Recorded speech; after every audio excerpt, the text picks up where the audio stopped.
pertanyaan-pertanyaan itu jangan dianggap sederhana ya.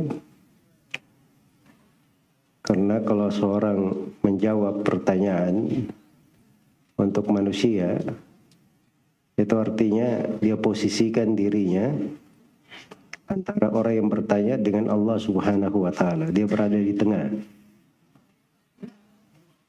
Nah, kalau dia di posisi itu, dia tahu dirinya, dia di posisi dia akan dimintai pertanggungjawaban nanti oleh Allah Subhanahu wa Ta'ala. Karena itu dalam Al-Quran dikatakan wala taqfu ma laysa laka bihi ilm innas sam'a wal basara wal fuad kullu ulaika kana anhu mas'ula. Jangan kalian berhenti di atas sebuah perkara yang kalian tidak punya ilmu tentangnya.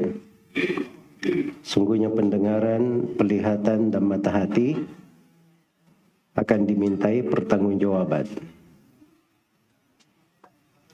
Jadi kalau dia sadar bahwa dirinya di posisi itu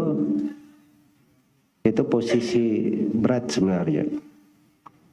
Karena itu sebagian as-salaf rahimahumullahu ta'ala ada yang membahasakan bahwa kalau seorang itu menjawab pertanyaan, maka itu sebenarnya dia itu seperti antara surga dan neraka. Sisa dia lihat dirinya itu bagaimana memberikan jawaban sesuai dengan yang diinginkan. Dan sebagian ulama ada yang berkata bahwa kalau ada yang menjawab pertanyaan, ya maka yang paling pertama dia persiapkan dulu dirinya lolos di depan Allah Subhanahu wa Ta'ala. Jangan dia pikir orang yang bertanya di depannya bagaimana dia beri jawaban, tapi dia persiapkan dulu dirinya bisa lolos di depan Allah Subhanahu wa Ta'ala.